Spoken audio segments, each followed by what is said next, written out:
வட்டியுடைய முதல் அடிப்படையே கடன். கடன் அதிகரிக்கும் போது வட்டி அதிகரிக்கும். நவீன உலகில் எப்போது அந்த கடன் சதக்காவாக கொடுக்கப்படுகிறதோ, தங்களுடைய வாழ்வாதாரத்தை, அடிப்படை வாழ்வாதாரத்தை தேடுவதற்கு கூட இந்த சமூகத்திலே பலர், சமூகம் அல்லாத மக்களில் பலர் தங்களுடைய அடிப்படை வாழ்வாதாரத்திற்கு கூட கடன் பெற்று அதனுடைய வட்டியை செலுத்தக்கூடிய முறையில் இருந்தால் சதக்கா அங்கே பலனளிக்கவில்லை என்று அர்த்தம். அந்த சமூகம் சதக்காவை விட்டு தூரமாகி விட்டது என்று அர்த்தம். ஒரு சமூகம் அல்லாஹ் வழங்கிய செல்வத்தில் இருந்து முறையான முறையில் சமூகத்துடைய நிலைமையை அறிந்து சதக்காவை முன்னிறுத்தி அந்த சமூகத்துடைய ஏழைகளுடைய கணக்குகளை கவனித்திருந்தால் இந்த சமூகத்திலே வட்டி வாங்கக்கூடிய ஏழைகள் இருந்திருக்க மாட்டார்கள். வட்டி வாங்கக்கூடிய செல்வந்தவர்கள் அல்ல, அது பேராசை. வட்டி வாங்கக்கூடிய ஏழைகள், அடிப்படை வசதிகளுக்காக வட்டியை நோக்கி செல்லக்கூடிய மக்கள் இருந்திருக்க மாட்டார்கள். அல்லாஹ் அதனால்தான் குர்ஆனில் எங்கே வட்டியை பற்றி பேச வரும்போதும் அல்லாஹ் சதக்காவை முன்னிறுத்துகிறான். அல்லாஹ் சொல்லுகிறான், யார் வட்டியை சாப்பிடுகிறார்களோ இவர்கள் நாளை மறுமையில் எழுந்திருப்பார்கள். எங்கே எழுந்திருப்பார்கள்? எங்கே எழுந்திருப்பார்கள்? எழுந்து யாருக்கு முன்னால் நிற்க தயாராகுவார்கள்? யௌம யகூமுன் நாசு லிரப்பில் ஆலமீன். அந்த ரப்புல் ஆலமீனுக்கு முன்னால் நிற்க தயாராகக்கூடிய அந்த நாளில் அவர்கள் எழுந்து வருவார்கள். எப்படி? ஷைத்தானால் தீண்டப்பட்ட பைத்தியம் பிடித்தவனை போல், ஆடை இல்லாத நிலையில், ஹத்துனா செய்யப்படாத நிலையில், செருப்பு இல்லாத நிலையில் மனிதர்கள் எழுந்து வரும்போது வட்டியை சாப்பிட்டவன் அல்லது வட்டியோடு தொடர்பு பட்டவன் நாளை மறுமையில் எழுந்து வருவான் பைத்தியம் பிடிக்கப்பட்டவனை போல, ஷைத்தானால் தீண்டப்பட்டவனை போல, தன் நிலை அறியாதவனை போல. ரசூலுல்லாஹி ஸல்லல்லாஹு அலைஹி வஸல்லம் சொன்னார்கள், ஒரு அடியான் எப்படி வாழ்வானோ அப்படித்தான் மரணிப்பான். ஒரு அடியான் எப்படி மரணிக்கிறானோ அப்படித்தான் நாளை மறுமையில் எழுப்பப்படுவான். ரசூலுல்லாஹி ஸல்லல்லாஹு அலைஹி வஸல்லம் பல ஹதீஸில் நமக்கு அதை சொன்னார்கள். நாளை மறுமையில் ஒருவன் தல்பியாவை ஓதிக்கொண்டு வருவான், எழுந்து வருவார். அவர் யார்? ஹஜ்ஜில் மரணித்தவர். நாளை மறுமையில் இரத்தங்களை சொட்ட சொட்ட ஒருவர் வருவார். அவர் யார்? ஷஹீதில் மரணித்தவர். இந்த அல்லாஹ்வுடைய தூதர் ஸல்லல்லாஹு அலைஹி வஸல்லம் ஒருவருடைய மரணத்துடைய முக்கியத்துவத்தை நினைவுபடுத்தி பல ஹதீஸ்களில் நமக்கு சொன்னார்கள். அல்லாஹ்வுடைய தூதர் ஸல்லல்லாஹு அலைஹி வஸல்லம் சொன்னார்கள், அழகான ஹதீஸ் அது. யாரை அல்லாஹ் நாடுகிறானோ, யாருக்கு அல்லாஹ் நலவை செய்வானோ அவர்களுக்கு செயல்களை செய்யுமாறு அல்லாஹ் மாற்றுவான். சஹாபாக்கள் கேட்டார்கள், யா அல்லாஹ், யா ரசூலல்லாஹ், என்ன செயல்களை செய்யுமாறு அல்லாஹ் மாற்றுவான்? அல்லாஹ்வுடைய தூதர் ஸல்லல்லாஹு அலைஹி வஸல்லம் சொன்னார்கள், யுவஃபிகுஹு லிஅமலின் சாலிஹின் கப்லல் மௌத். மரணத்திற்கு முன்னால் நல்ல செயலை செய்யக்கூடிய தௌஃபீக்கை, அருளை அல்லாஹ் செய்து மரணிக்க வைப்பான். பல நல்லவர்களுடைய மரணங்களை நீங்கள் பார்த்திருக்கலாம். சுஜூதில் மரணித்திருப்பார்கள், குர்ஆனை ஓதிய நிலையில் மரணித்திருப்பார்கள், தொழுகைக்கு தயாராகக்கூடிய நிலையில் மரணித்திருப்பார்கள், மார்க்கத்தை பற்றி பேசக்கூடிய சபையில் ஒரு அறிஞர் மரணித்திருப்பார். இவர்களுடைய மரணம் இயற்கையாக ஏற்பட்ட மரணம் அல்ல. இந்த மரணத்தை தேர்ந்தெடுத்து இந்த நிலையில் இவர்களுடைய உயிர்கள் கைப்பற்றப்பட்டு இதே நிலையில் நாளை மறுமையில் அவர் எழுப்பப்படுவதை அல்லாஹ் விரும்பினான். அல்லாஹ் அதை ஏற்படுத்தினான் அவருக்கு மரணத்திற்கு முன்னதாக. அது போல பாவங்கள் செய்தவர்கள் அதே பாவத்துடைய நிலையை எண்ணியவர்களாக நாளை மறுமையில் வருவார்கள். அதில் மிக கேவலமுடைய மரணத்துடைய செயல் வட்டியோடு மரணித்தவன், வட்டியை தன்னுடைய கணக்கில் கொண்டு மரணித்தவன், வட்டியோடு தன்னுடைய செல்வத்தை சேகரித்து மரணித்தவன், வட்டி கொடுத்து மரணித்தவன், வட்டியோடு தொடர்பு பட்டு மரணித்தவன் நாளை மறுமையில் எழுந்து வருவான். அந்த முஃமின்களுக்கு முன்னால், அந்த நல்லவர்களுக்கு முன்னால், அல்லாஹ் ஒதுக்கக்கூடிய வலதுபுற கூட்டத்திற்கு முன்னால், ஒட்டுமொத்த உலகத்திற்கு முன்னாலும் ஷைத்தானால் தீண்டப்பட்டவனை போல. அல்லாஹ் இந்த மரணத்தில் இருந்து நம்மை பாதுகாப்பானாக. ஏன்? ذلك بأنهم قالوا إنما البيع مثل الربا. ஏன் தெரியுமா? அவர்கள் சொன்னார்கள் வட்டியும் வியாபாரமும் ஒன்றுதான் என்று. வட்டி வியாபாரம் செய்தாலும் செல்வம் பெருகும், வட்டி பெற்றாலும் செல்வம் பெருகும் என்று வியாபாரத்தையும் வட்டியையும் தொடர்பு பட்டார்கள். அல்லாஹ் சொல்லுகிறான், வஹல்லல்லாஹுல் பைஅ வஹர்ரமர் ரிபா. அல்லாஹ் வியாபாரத்தை அனுமதிக்கிறான், அல்லாஹ் வட்டியை தடுக்கிறான். இந்த அல்லாஹ் வசனங்களை அல்லாஹ் எழுதுகிறான். அதற்கு பிறகு அல்லாஹ் ரப்புல் ஆலமீன் கூறுகிறான், யம்ஹகுல்லாஹு ரிபா வ யுர்பிஸ் ஸதகாத். அல்லாஹ் வட்டியை அழிக்கிறான், அல்லாஹ் சதகாவை வளர்க்கிறான். வட்டியோடு இருக்கக்கூடிய எல்லா செல்வமும் அல்லாஹ்வால் அழிக்கப்படுகிறது. நமக்கு முன்னால் பேசிய அறிஞர்கள் சொன்னார்கள், வட்டி அழிக்கப்படுவதென்றால் என்ன என்று. அதனுடைய அடிப்படை காரணமாக ஒரு அறிஞர் சொல்லுவார், வட்டி அழிக்கப்படுவதனுடைய அடிப்படை அல்லாஹ் கொடுக்கின்ற செல்வத்தின் பரக்கத்தை அல்லாஹ் நீக்கி விடுவான். அவ்வளவுதான். செல்வம் கோடி கொடுக்கப்பட்டாலும் அதில் அல்லாஹ் அவனுடைய அபிவிருத்தியை நீக்கிவிட்டால், அவனுடைய அருளை நீக்கிவிட்டால் அதனுடைய இலக்கு முடிவு அழிவுதான். ரசூலுல்லாஹி ஸல்லல்லாஹு அலைஹி வஸல்லம் மிக எச்சரிக்கை உள்ள ஒரு ஹதீஸை சொன்னார்கள், கேளுங்கள். இன்று நாம் எண்ணக்கூடிய எல்லா கேள்விகளுக்கும் பதில். வட்டி வாங்கினால்தான் பில்லியனராக ஆக முடியும் என்ற ஒரு எண்ணத்தில் நாம் இருந்தால், அவர்கள் மட்டும் எப்படி செல்வத்தை அதிகரித்துக் கொண்டே போகிறார்கள் என்ற எண்ணத்தில் இருந்தால் இந்த ஹதீஸை கேளுங்கள். அல்லாஹ்வுடைய தூதர் ஸல்லல்லாஹு அலைஹி வஸல்லம் சொன்னார்கள், அல்லாஹ் ரப்புல் ஆலமீன் ஒரு அடியான் பாவம் செய்யக்கூடிய நிலையிலேயே அவனுக்கு அல்லாஹ் அருள் செய்கிறான், அதிகரித்துக் கொண்டே அல்லாஹ் செல்வத்தை பெருக்கிக் கொண்டே வருகிறான் என்பதுடைய அடையாளம் அல்லாஹ் அவனுக்கு உதவி செய்கிறான் என்பதல்ல, அல்லாஹ் அவனுக்காக அவகாசம் அளிக்கிறான். என்ன அவகாசம்? குர்ஆன் சொல்லுகிறது, ஃபலம்மா நஸூ மா ذுக்கிரு பிஹ் ஃபதஹ்னா அலைஹிம் அப்வாப குல்லி ஷை. அல்லாஹ்வுடைய நினைவை விட்டு ஒரு அடியான் நீங்கும் போது அல்லாஹ் எல்லா வாசல்களையும் திறந்து வைப்பான். என்ன வேண்டும்? எதற்காக நீங்கினாய்? செல்வத்திற்காகத்தானே எடுத்துச் செல், உலக தேவைகளுக்காகத்தானே எடுத்துச் செல். அல்லாஹ்வை மறந்து, குர்ஆனை மறந்து, ஹதீஸை மறந்து இந்த துன்யா தான் உனக்கு வேண்டும் என்றால் இதோ தருகிறேன் என்று விரித்து விடுவான். فلما نسوا ما ذكروا به فتحنا عليهم ابواب كل شيء حتى اذا ما فرحوا اوتوا.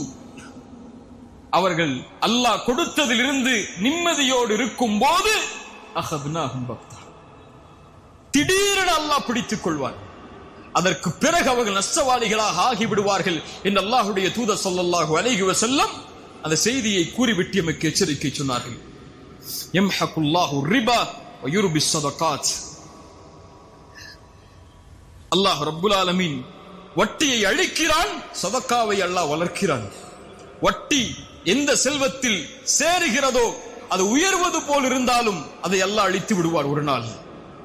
சதகா அல்லாஹ்விற்காக கொடுக்கப்பட்டு சமூக நலனுக்காக ஒருவர் தன் அல்லாஹ் வழங்கிய செல்வத்திலிருந்து பகிர்ந்தளிக்கும் போது அல்லாஹ் அதை வளர்க்கிறான். ரசூலுல்லாஹி ஸல்லல்லாஹு அலைஹி வஸல்லம் சொன்னார்கள், ஒரு பேரித்தம்பழத்துடைய அளவிலேயோ அவர் கஷ்டப்பட்டு சேகரித்த செல்வத்தில் ஒரு அல்லாஹ்வுடைய பாதையில் ஒரு பேரித்தம்பழத்தை சதக்கா செய்கிறார், அல்லாஹ் அதை தன்னுடைய வலது கரத்தில் வாங்குவான்.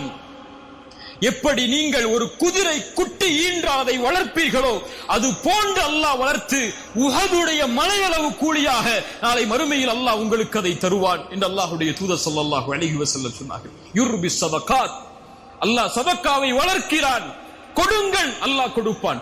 அன்ஃபிக் உன்ஃபிக் அலைக, இது இஸ்லாமுடைய நியதி. அது உன் செல்வம் பெருக வேண்டும் என்றால், உன் வாழ்வாதாரம் மேன்மையாக வேண்டும் என்றால், அல்லாஹ் உன்னுடைய செல்வத்தில் பரக்கத்தை ஏற்படுத்த வேண்டும் என்றால் அல்லாஹ் கொடுத்ததை கொடு, அல்லாஹ் அதை அதிகப்படுத்துவான். கொடுக்கப்பட்ட எதுவும் குறையாது, அது அதிகப்படுத்தி இருக்கும். அதுதான் அல்லாஹ் ரப்புல் ஆலமீன் அமைத்த இந்த மார்க்கத்துடைய நியதி. அல்லாஹ் ரப்புல் ஆலமீன் மேலும் சொல்கிறான், யார் இன்னல்லதீன ஆமனு வ அமிலுஸ் ஸாலிஹாத்தி, ஈமான் கொண்டு நல்ல செயல்களை செய்து தொழுகையை நிலைநாட்டி ஜகாத்தை கொடுப்பார்களோ அவர்களுக்கு அல்லாஹ்விடத்திலே கூலிகள் உண்டு. அவர்கள் எதை குறித்தும் பயம் கொள்ள வேண்டாம், எதை குறித்தும் கவலை கொள்ள வேண்டாம். மீண்டும் அல்லாஹ் ஜகாத்தை கொண்டு வருகிறான். வட்டியை அழிப்பதற்கு 2 ஆயுதத்தை ஒரு சமூகம் எடுத்தால் போதும், அந்த ஊரிலிருந்து, அந்த தெருவிலிருந்து, அந்த குடும்பத்திலிருந்து, அந்த சமூக சூழலிலிருந்து வட்டி நீக்கிவிடலாம். அந்த 2ஐயும் அல்லாஹ் வட்டிக்கு இடையிலே இணைக்கிறான். ஒன்று சதகா, ஒன்று ஜகாத். ஜகாத் என்றால் என்ன?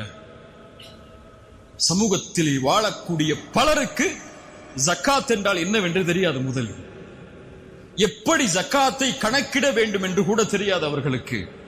எந்த செல்வத்திலிருந்து ஜக்காத்தை கொடுக்க வேண்டும் என்ற எண்ணம் என்ற கல்வி கூட அவர்களுக்கு கிடையாது. ஏதோ 2.5%, ஏதோ ஒரு செல்வத்திலிருந்து பேங்க் அக்கவுண்ட்ல இருக்கா 2% எடுத்து வருஷத்துக்கு கொடுத்துருவோம்.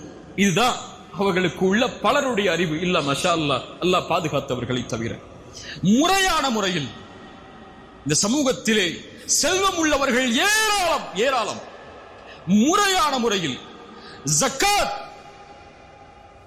கணக்கிடப்பட்டு பகிர்ந்தளிக்கப்பட்டிருந்தால், நல்லா கேட்டுக்கோங்க, செல்வந்தவர்கள் வாழக்கூடிய ஊரிலேயோ செல்வந்தவர்கள் இருக்கக்கூடிய சமூகத்திலேயோ முறையான முறையில் ஜக்காத் கணக்கிடப்பட்டு வழங்கப்பட்டிருந்தால் இந்த சமூகத்தில் தன்னுடைய உடலை அடகு வைத்து வட்டி வாங்கக்கூடிய பெண்கள் உருவாகி இருக்க மாட்டார்கள்.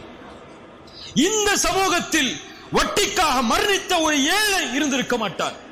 இந்த சமூகத்தில் தன்னுடைய அடிப்படை வசதிக்காக 2 வட்டி 3 வட்டி கந்து வட்டி என்ற நிலைக்கு போகக்கூடிய மக்கள் இருந்திருக்க மாட்டார்கள். இது செல்வந்தவர்களுடைய பிழை மட்டுமல்ல, அதற்குரிய ஒரு கணக்கீட்டை அமைக்காமல் அதற்கான முறையை அமைத்து அந்த முறைப்படி ஏழைகளை கணக்கிட்டு அந்த சமூகத்தில் தரம் ஜக்காத் கொடுக்கப்படுவதற்கு தரம் உள்ள மக்களை கணக்கிட்டு ஜக்காத் முறைப்படி செலவழிக்கப்பட்டிருந்தால் இந்த நிலை வந்திருக்காது. அல்லாஹ் ரப்புல் ஆலமீன் அதற்கு பிறகு மீண்டும் அல்லாஹ் சொல்கிறான், யா அய்யுஹல்லதீன ஆமனு தக்குல்லாஹ் வதரு மா பக்கிய மினர் ரிபா. வட்டியை விடுங்கள் ஈமான் கொண்டவர்களே, அல்லாஹ்வை அஞ்சிக் கொள்ளுங்கள் நீங்கள் முஃமின்களாக இருந்தால். ஃபஇல்லம் தஃஅலு நீங்கள் செய்யவில்லை என்றால் ஃபஅதனு பிஹர்பின் மினல்லாஹி வ ரசூலிஹ். சாதாரண வார்த்தை அல்ல அது. கேட்டிருக்கிறோம் பலர், ஆனால் அதை உணர்ந்து பார்த்தால் அதனுடைய விபரீதம் புரியும். நீங்கள் அல்லாஹ் உங்களுக்கு அறிவுரை செய்ததற்கு பிறகும் வட்டியை நீங்கள் விடவில்லை என்றால் அல்லாஹோடும் அல்லாஹுடைய ரசூலோடும் போருக்கு தயாராகிக் கொள்ளுங்கள். நீங்கள் தான் அல்லாஹ்வுடைய மிகப்பெரிய எதிரிகள் இந்த உலகத்திலும் நாளை மறுமையிலும். இப்னு அப்பாஸ் ரலியல்லாஹு அன்ஹு சொன்னார்கள், இந்த வசனத்திற்கு விளக்கம் சொல்லும் போது, அல்லாஹ் நாளை மறுமையில் அழைப்பான்.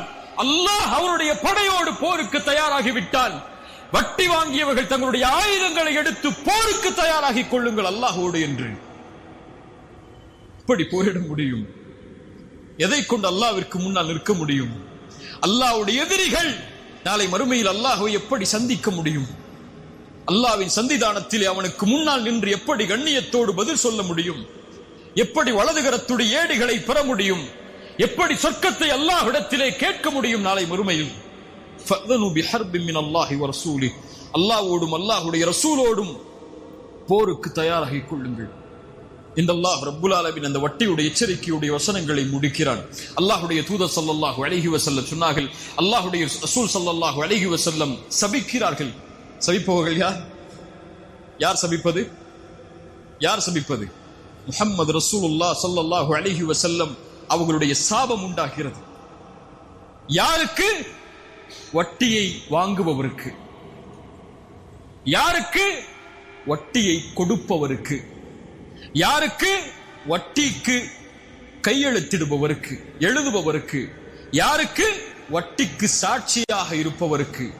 இந்த 4 குற்றமும் ஒரே குற்றம்தான் வட்டியுடைய பார்வையில். இவர்கள் எல்லோர்கள் மீதும் நான் வட்டி கொடுக்கலங்க, நான் வட்டி வாங்கலங்க, வேறு வழி இல்லாம வட்டி கொடுக்கிறேன் என்று சொன்னால், வேறு வழி இல்லாமல் வட்டிக்கு கையெழுத்திடுகிறேன் என்று சொன்னால், வேறு வழி இல்லாமல் நான் வட்டிக்கு சாட்சியாகிறேன் என்று சொன்னால், ரசூலுல்லாஹி ஸல்லல்லாஹு அலைஹி வஸல்லம் சொன்னார்கள், அல்லாஹ்வுடைய ரசூலுடைய சாபம் அவர்களுக்கு உண்டாகிறது என்று. ரசூலுல்லாஹி ஸல்லல்லாஹு அலைஹி வஸல்லம் சொன்னார்கள், இஜ்தனிபு ஸப்அல் மூபிகாத், 7 பெரும்பாவங்களில் இருந்து விலகிக் கொள்ளுங்கள். தெரியுமா 7 பெரும்பாவங்கள் என்ன? முதலில் யாராவது கூப்பிட்டு கேட்டா சொல்லுவீங்களா? நான் சொல்ல மாட்டேன். நீங்க இந்த சபை முடிந்தவுடன் நீங்கள் செய்ய வேண்டிய முதல் கல்வியின் தேடல் அந்த 7 பெரும்பாவங்கள் என்ன என்றுதான். இன்ஷா அல்லாஹ், இன்ஷா அல்லாஹ். அந்த 7 பெரும்பாவங்களில் நாம் அறிந்த எல்லா பாவங்களும் நம்முடைய பார்வையில் பெரும்பாவங்கள் தான். அதில் உள்ள 2 பாவம், ஒன்று கொலை, பெரும்பாவமா இல்லையா? அதில் உள்ளது சூனியம், பெரும்பாவமா இல்லையா? அதில் அந்த பெரும்பாவங்களில் நாம் கணக்கிடாத ஒரு பெரும்பாவம் வட்டி. ரசூலுல்லாஹி ஸல்லல்லாஹு அலைஹி வஸல்லம் அவர்கள் சொன்னார்கள், திர்ஹமு ரிபன். அல்லாஹ் கேளுங்க, சஹீஹான ஹதீஸ். ஒரு திர்ஹம் அளவு வட்டி. என் பேங்க் அக்கவுண்ட்லயோ உங்க பேங்க் அக்கவுண்ட்லயோ ஒரு திர்ஹம்னா ஒரு 15 ரூபா 18 ரூபா வச்சுக்கிறீங்களா? ஒரு 20 ரூபா வச்சுக்கோங்களேன். 20 ரூபா உள்ள வட்டி இருந்தால் செய்தியை கேளுங்க. திர்ஹமு ரிபன் யஅகுலுஹு الرجل وهو يعلم. ஒரு மனிதன் சாப்பிடுகிறான், அது வட்டி என்று தெரிந்தும் என்றால் அல்லாஹ்விடத்தில் 36 முறை ஒரு மனிதன் விபச்சாரம் செய்வதை விட கொடிய குற்றம் அது. அந்த மனசை இன்னும் தளர விட்டுறாதீங்க. அடுத்த ஹதீஸை கேளுங்க. அர்ரிபா 73 பாபன். வட்டிக்கு 73 வாசல்கள் உண்டு. ஐஸருஹா, அதில் கடைசி வாசல் வழியாக செல்லக்கூடிய பாவத்துடைய நிலைமை மிஸ்லு ஐயன்கிஹ الرجل امه. ரசூலுடைய வார்த்தை அது. وما ينطق عن الهوى إن هو إلا وحي يوحى. வஹியது.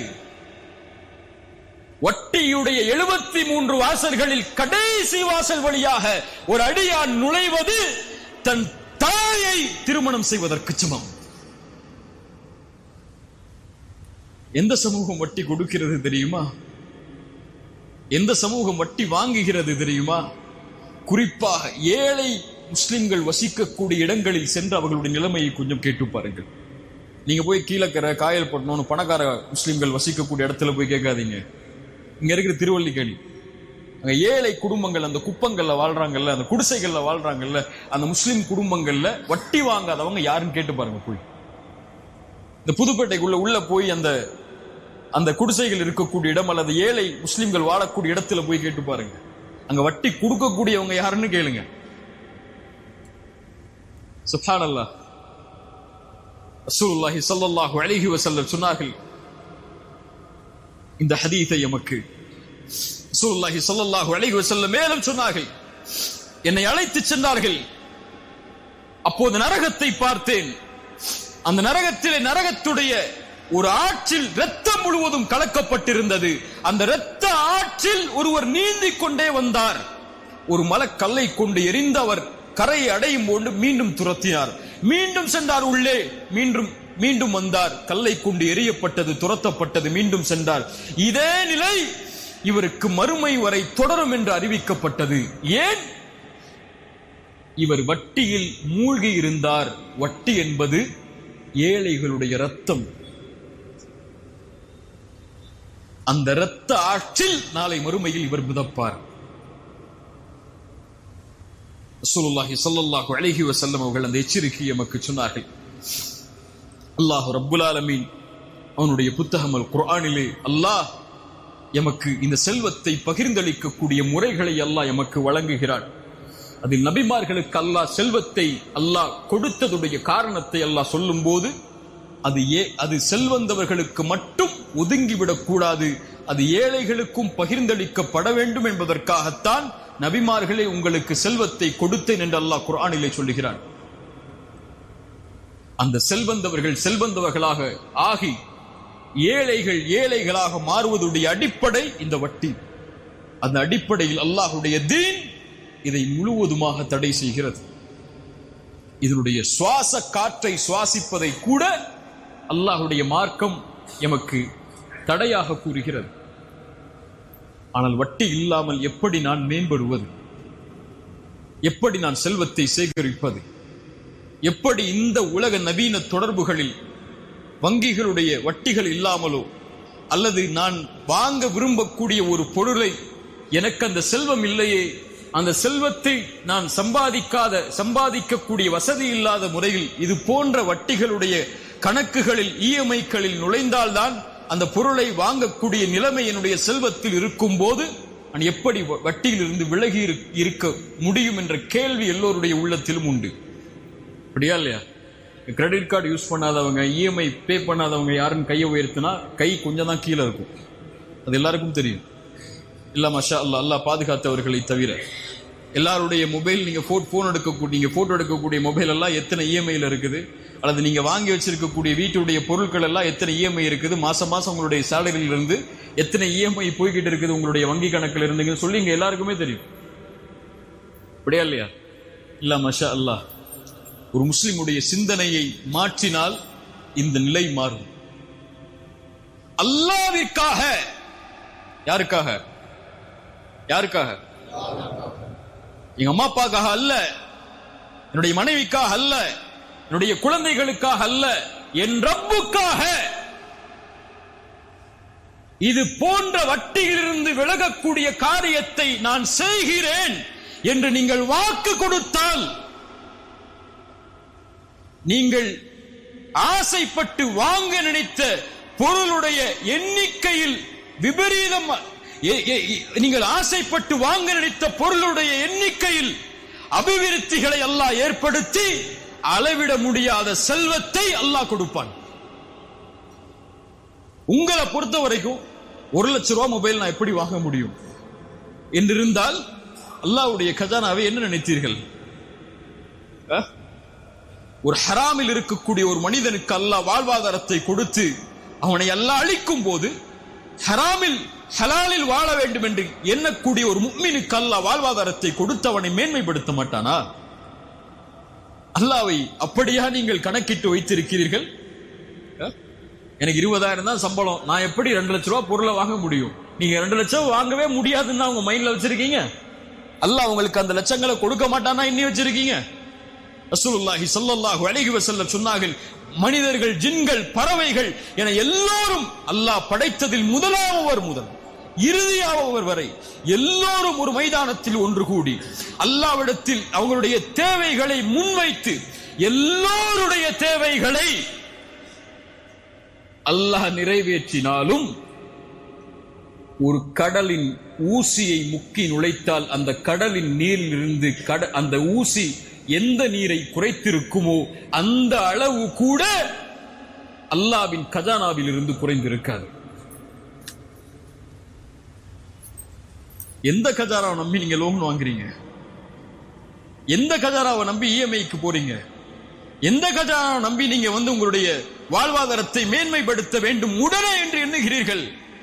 அதற்காக ஹராமில் அதை தேடுகிறீர்கள், ஹராமில் அந்த இன்பத்தை அனுபவிக்க முயற்சி செய்கிறீர்கள். அல்லாஹ்விடத்தில் இருக்கக்கூடிய அந்த கஜானா திறக்கப்பட வேண்டும் என்றால், உங்க பேங்குடைய கஜானா 2 டாக்குமெண்ட்ல திறந்துரும், 2 சைன்ல திறந்துரும், 2 பேர் விட்னஸ் போட்டா திறந்துரும், அல்லது 2 ஓடிபி கொடுத்தா கூட திறந்துரும். ரப்புடைய கஜானா திறக்கப்பட்டு உங்களுடைய வாழ்வாதாரம் மேன்மைப்பட வேண்டும் என்றால் ஹராம விடுங்கள். அல்லாஹ் அதிசயத்தை கொடுப்பான். குர்ஆன் சொல்லுகிறது, வலவ் அன்ன அஹ்லல் குரா ஆமனு வத்தகௌ லஃபதஹ்னா அலைஹிம் பரகாத்தின் மினஸ் ஸமாஇ வல் அர்த். அல்லாஹ் உலகத்தை கொடுக்க மாட்டேன்னு சொல்லவே இல்லை. முஃமின்களுக்கு கொடுக்கும் போதெல்லாம் பரக்கத்தோட கொடுப்பாங்கறான் அல்லாஹ். ஈமான் கொண்டு தக்வாவை கொண்டவர்கள் அல்லாஹ்வை பயந்திருந்தால் வானம் பூமிகளுடைய கஜானாவை அல்லாஹ் திறந்து வைத்திருப்பானே. அல்லாஹ் சொல்கிறான், வலவ் அன்னஹு மகாமுத் தௌராத் வல் இன்ஜீல வமா உன்ஸில இலைஹிம் மின் ரப்பிஹிம் லஅகலூ மின் ஃபௌகிஹிம் வ மின் தஹ்தி அர்ஜுலிஹிம். அல்லாஹ் அக்பர்.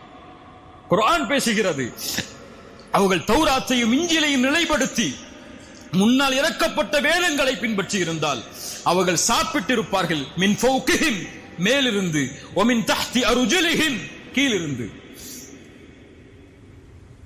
ஈமான் உயர்வை தரும். நீங்க கேட்கல அல்லாஹ்ட்ட, அவ்வளவுதான். கேட்டிருக்கீங்களா? யா அல்லாஹ் எனக்கு ஐபோன் வாங்கணும்னு ஆசை இருக்கு, யா அல்லாஹ் 1,20,000 ஐபோன், யா அல்லாஹ். எத்தனை பேங்கா இறஞ்சு அந்த போன் வாங்குற சென்டருக்கு போனீங்கன்னா 4 பேர் உட்கார்ந்து இருப்பான் கடன் கொடுக்கறதுக்கு. அவன்கிட்ட போய் எனக்கு கிடைக்குமா, என் அக்கௌண்ட்டுக்கு என் பேலன்ஸுக்கு கிடைக்குமா, என் பேலன்ஸுக்கு கிடைக்குமான்னு கேட்டீங்கல்ல. ஒரு முறை ஃபஜ்ருக்கு முன்னாடி ஒரு 10 நிமிஷம் முன்னாடி எழுந்து தஹஜ்ஜத் தொழுது சுஜூது செஞ்சு, யா அல்லாஹ் எனக்கு இந்த போன் வாங்கணும்னு ஆசையா அல்லாஹ், காசு இல்ல, அந்த போன் மேல எனக்கு ஒரு விருப்பம் இருக்கு, எனக்கு வாங்கி கூடிய அல்லான்னு கேட்டிருக்கீங்களா? முதல்ல அவன் 6 கேள்வி கேட்பான். அவன்கிட்ட போய் கேட்கறதுக்கு முன்னாடி ரப்புட்ட போய் ஒரு வார்த்தை கேட்டிருந்தால் وَإِذَا سَأَلَكَ عِبَادِي عَنِّي فَإِنِّي قَرِيبٌ أُجِيبُ الدَّعْوَةَ الدَّاعِي إِذَا دَعَانِ. அழைப்பவர் அழைத்தால் பதில் கொடுக்கிறேன். அல்லாஹ் கேட்டு கொடுப்பது, கொடுக்காமல் இருப்பதில்லை. ஒன்று கொடுக்கவில்லை என்றால் உனக்கு நல்லது இல்லை, அவ்வளவுதான். ஐபோன் உனக்கு நல்லது இல்லை, நரகத்துக்கு கூட்டு போயிடும். அதுல வேற ஏதோ வேலை பார்த்துருவேன், அதனால வேணாம், நோக்கியாவோட நிறுத்திக்கோன்னு அல்லாஹ் சொல்றான்னு அர்த்தம். இதனுடைய கூலியை மறுமையில் தந்துருவோம், உனக்கு கவலைப்படாது. நீ கேட்டல்ல, கொடுக்கலல்ல, அதனுடைய கூலி மறுமையில வாங்கிக்கோ என்று அல்லாஹ் அதனை நீக்குகிறான் என்று அர்த்தம். அல்லாஹ் கேட்கப்பட்ட எதையும், அது உலக காரியமாக இருந்தாலும் மறுமையின் காரியமாக இருந்தாலும், அவன் கரம் கீழே விழும்போது அல்லாஹ் கொடுக்கவில்லை என்றால் என்ன செய்கிறான்? அல்லாஹ் வெட்கப்படுகிறான். அல்லாஹ் வெட்கப்படுகிறான். அல்லாஹு அக்பர், அல்லாஹு அக்பர். இந்த ரப்பிடத்தில் கேட்டீர்களா, யா அல்லாஹ் எனக்கு பில்லியனர் ஆகணும், யா அல்லாஹ் மில்லியனர் ஆகணும், யா அல்லாஹ் ஹலாலான முறையில் சம்பாதிச்சு எப்படியா அந்த இடத்துக்கு போகணும்னு ஆசைப்படுற, யா அல்லாஹ் ஒரு வழியை திறந்து வை யா அல்லாஹ்னு கேட்டிருக்கீங்களா? நீங்கள் கேட்டால் அல்லாஹ் கொடுப்பான். நீங்க கேட்கல, நீங்க உங்க எண்ணத்தை விசாலமாக்கல. என்னால எப்படி முடியும் நினைக்கிறீங்க? ஒரு முஃமின் எப்படி என்ன முடியும்? அல்லாஹ்வுடைய கஜானாவை அறிந்தவன், அல்லாஹ்வை அறிந்தவன், தட்டினால் திறக்கப்படும் என்று அல்லாஹ்வின் நம்பிக்கை அறிந்தவன் எப்படி விட முடியும்? அல்லாஹ் துனியாவை தான் கொடுப்பாங்கிறான். ஃபகுல் துஸ்தக்ஃபிரு ரப்பக்கும் இன்னஹு கான கஃபாரா. அந்த நபி சொன்னார், அல்லாஹ்விடத்திலே மன்னிப்பை தேடுங்கள், அல்லாஹ் மன்னிப்பை வழங்கக்கூடியவனாக இருக்கிறான். யுர்சிலிஸ் ஸமாஅ அலைக்கும் மித்ராரா. நீங்கள் மன்னிப்பை கேட்டால் அல்லாஹ் மழையை பொழிய வைப்பான். வயும்திதுக்கும் பிஅம்வாலி வபனீன். குர்ஆன் சொல்லுகிறது, நீ தௌபா செய்து வா, அதுதான் உனக்கு வேணுங்கிறது. வேணும்னா அல்லாஹ்விடத்தில் நின்று அழுது பாவ மன்னிப்பை கேட்டு, இனிமேல் தொடமாட்டேனே அல்லாஹ், உயிரே போடால் பரவாயில்லை அல்லாஹ், நீ கொடு நான் வாங்கிக்கிறேன் என்று அல்லாஹ்வின் கணக்கை நம்பிக்கை வைத்து மன்னிப்பை தேடினால் அல்லாஹ் சொல்றான், வயும்திதுக்கும், உங்களுக்கு உதவி செய்கிறேன். நேரம் முடிவடைகிறது. உங்களுக்கு உதவி செய்கிறேன். எதில்? பிஅம்வால், செல்வத்தில். சொர்க்கத்தில் மட்டுமல்ல, பிஅம்வால், செல்வத்தில், வல்பனீன், குழந்தைகளில். வயஜஅல் லக்கும் ஜன்னாத்தி வயஜஅல் லக்கும் அன்ஹாரா, தோட்டங்கள், துறவுகள், ஆறுகள் என எல்லாவற்றையும் அல்லாஹ் கொடுக்கிறேன். மாலக்கும் லா தர்ஜூன லில்லாஹி வகாரா. மாலக்கும், ஏன் அவனை அழைக்கவில்லை? ஏன் அவனிடத்திலே வரவில்லை இவர்கள்? உலகத்தின் கடன்காரரிடத்தில் சென்று கடனை கேட்கிறாயே, ரப்புடைய கஜானாவில் அவன் உனக்கு கொடுக்க இருக்கக்கூடிய செல்வத்தை கேள், அல்லாஹ் தருவான். அல்லாஹ் தருவான். அல்லாஹ் தராமல் இருப்பதில்லை கேட்கப்பட்டால். ஆனால் யார் அதை மறந்து பாவங்களில் செய்து பாவங்களை அதை தேடுகிறார்களோ, ஒருவேளை அல்லாஹ் கொடுத்தாலும் ஃபஇதாஹும் முப்லிசூன், அவர்கள் நஷ்டவாளிகளாக மாறிவிடுவார்கள். வமன் அஅரத அன் திக்ரி ஃபஇன்ன லஹு மஈஷத்தன் தன்கா. அல்லாஹ்வை மறந்து, குர்ஆனை மறந்து, ஹதீஸை மறந்து நீங்கள் எதில் சேகரித்தாலும், எதில் உங்களுடைய பொருளாதாரத்தை மேன்மைப்படுத்தினாலும், நீங்கள் எவ்வளவு கார்கள், எவ்வளவு மொபைல்கள், எவ்வளவு வீடுகள், எவ்வளவு சொத்துக்களை ஹராமில் சேகரித்திருந்தாலும் ஃபஇன்ன லஹு மஈஷத்தன் தன்கா, நெருக்கடியோடு தான் இருப்பீர்கள். மாசம் ஆச்சுன்னா, 30ஆம் தேதி ஆச்சுன்னா உயிர் போயிரும். فإن له معيشة ضنكا ونحشره يوم القيامة أعمى. மறுமையில் குருடனாக வருவான். ஏன்? இந்த உலகத்தில் குர்ஆனுடைய வசனங்களும் ஹதீஸ்களும் சொல்லப்பட்ட போது குருடனாக மாறினான். உமையத்தகில்லாஹ் யஜஅல் லஹு மஹ்ரஜா. அல்லாஹ்வை பயந்து அதை நிறுத்துங்கள், பாவ மன்னிப்போடு அல்லாஹ் அந்த வாசலை திறந்து வைப்பான். எதற்காக நீங்கள் ஹராமில் சென்றீர்களோ, அல்லாஹ் அதே வாசலை ஹலாலில் உங்களுக்கு திறந்து வைப்பான். உமையத்தகில்லாஹ் யஜஅல் லஹு மஹ்ரஜா. குர்ஆனுடைய வாக்கு அது. வயர்ஸுகுஹு மின் ஹைது லா யஹ்தஸிப். வசனத்தை எப்படி விவரிப்பது? அவர் எண்ணாத புறத்திலிருந்து அல்லாஹ் கொடுப்பான். வயர்ஸுகுஹு மின் ஹைது லா யஹ்தஸிப். உலகத்தில் அல்லாஹ் கொடுப்பாங்கறான். வயர்ஸுகுஹு மின் ஹைது லா யஹ்தஸிப். கடைசியாக எனக்கும் உங்களுக்கும் சூரா பக்ராவுடைய 278வது வசனத்தை நினைவூட்டி முடிக்கிறேன். இதுதான் இந்த சபையுடைய முக்கியமான அறிவுரை. எல்லா அறிஞர்களும் நானும் உங்களுக்கு எடுத்து வைக்கக்கூடிய அறிவுரை எனக்கும் உங்களுக்கும், ஈமான் கொண்டவர்களே, அல்லாஹ்வை அஞ்சிக் கொள்ளுங்கள், வட்டியை விட்டு விலகிக் கொள்ளுங்கள். இன் குன்தும் முஃமினீன், நீங்கள் முஃமின்களாக இருந்தால். அகூலு கௌலி ஹாதா அஸ்தக்ஃபிருல்லாஹ் லீ வ லக்கும். அஸ்ஸலாமு அலைக்கும் வரஹ்மத்துல்லாஹி வபரகாத்துஹு.